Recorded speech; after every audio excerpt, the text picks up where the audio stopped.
Welcome back, and here's some of our stories in brief. Let's begin with the governorship candidate of ABGA in Abia State, Dr. Alex Oti, who says if elected, his government will partner with members of the Aba Chamber of Commerce, Industry, Mines and Agriculture in transforming the economy of Aba and the entire state. It is Thursday while presenting his manifesto in Aba. The Cross River State Governor, Professor Ben Ayade, has officially flagged off campaigns for his re-election, beginning from Sankwala in Obanluku local government area of the state. A large crowd gathered greeted the governor and his campaign train, and the governor told the people of the council that Obanluku was strategic to the state as the council housing the famous Obudu Ranch resort promised speedy completion of the 147 Mfomukuku Obudu Ranch Road project, linking the 5 local government areas of Cross River North Senatorial Zone. Over in Kano State, the governor, Abdullahi Ganduje, has announced the adoption of the concept of non-indigenship in Kano State as a move to recognize various ethnic groups living in the state, regardless of religion or tribal differences. Well, at a reception organized by the Igbo Community Association in Kano, Mr. Ganduje confirmed that Kano became great not by the popularity of its traditional population, but also by the contribution of so many ethnic nationalities that lived in Kano for centuries. Now, a former governor of Cross River State and the candidate of the Social Democratic Party, Mr. Donald Duke, has been speaking about the judgment of the appeal court which set aside the ruling of an FCT High Court which stopped him from parading himself as the presidential candidate of the Social Democratic Party, SDP. The court also held that the amendment relied upon by Professor Ghana did not take effect until the 8th of October, 2 days after its ratification and the election of Mr. Duke as the party's candidate in line with Section 222 of the Electoral Act. Mr. Duke was speaking earlier this morning on our breakfast program, Sunrise Daily. The party has no authority over constitutional offices. What the party could zone freely is its offices. So, for instance, a party could say that the chairman or the national chairman of its party must come from a certain section of the country, and so be it. If it's ratified at a convention, that's fine. But you cannot, it's trite law, you cannot give what you don't have. You cannot rule over or administer what is not yours. And therefore, the party cannot zone an office that is purely constitutional. And the appeal court made that succinctly very clear yesterday.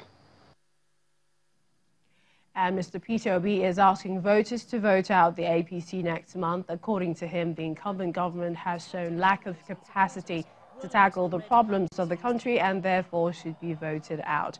The People's Democratic Party's vice presidential candidate was speaking at a forum where he held an interactive session with professionals and other stakeholders in Benin City, Edo State, as part of his nationwide consultations ahead of the upcoming general elections. That the two most important things investment any nation can do is education and health sector. Security vote is not in our constitution. It was introduced somehow, and I'm happy the courts have said it now. You cannot spend money unexplained.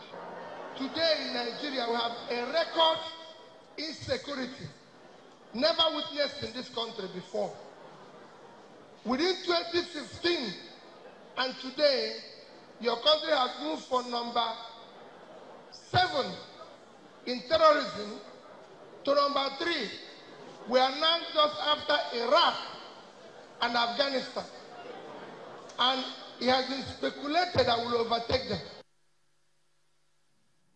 Well, the major challenger to the President of Senate, Dr. Bukola Saraki, and the candidate of the All Progressives Congress for Kwara State Central Senatorial District, Dr. Ibrahim Oloriegbe, has sent out a warning to the PDP's presidential campaign DG to get ready to be defeated come next month's elections. Dr. Oloriegbe says his party will beat the PDP silly at next month's exercise. He was speaking at a press conference in Lagos. I would like to let everyone know that in today's Kwara, Bukola Saraki is no longer the candidate to beat. It's daylight in our state of harmony, and we have seen the light. No more Saraki dynasty control over the politics and affair of the people of Kwara State. Enough is enough Saraki stronghold. Enough is enough of one man ruling our great state. Enough is enough of one man feeding fat on our commonwealth. It's time for the sweat and wealth of our people to work for them. It's time for our dear state to prosper. Don't be deceived. Saraki is finished politically. The dynasty's palace and the Kaaba stronghold is now without a roof and a hidden place.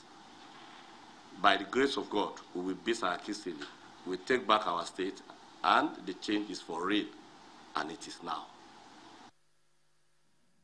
Let's take you to Imo State. The All Progressives Congress Nation, a national working committee, has dismissed and says the expulsion of the party's governorship candidate, Senator Hope Uzodinma, by a faction of the APC led by Mr. Nwofo and loyal to Governor Roger Sokorocha is null and void.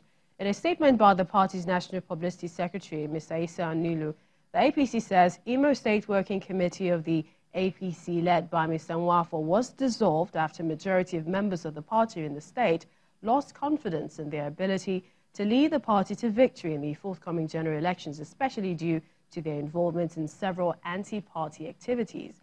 The party went further to say that it has since set up a caretaker committee in Imo State led by Chief Marcelinus Lemigbo to pilot the affairs of the party in Imo State. Therefore, Mr. Lemigbo remains the only recognized Imo State chairman, and any decision which do not emanate from this recognized caretaker committee as regards the affairs of APC in Imo State is null and void. Well, let's get some updates on the political situation there. Let's bring you our correspondent, Eyitope Kutuyi. He fills us in on the latest.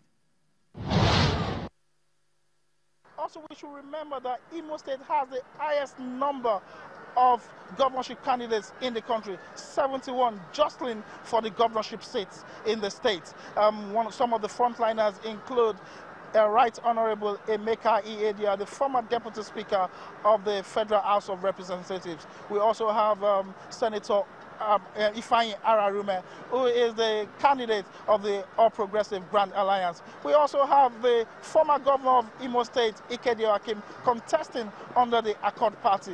And a few moments from now, we'll also be witnessing a mega rally of the candidate of the Action Alliance, Honorable Uche Uwonsu, who is also a frontliner in this election.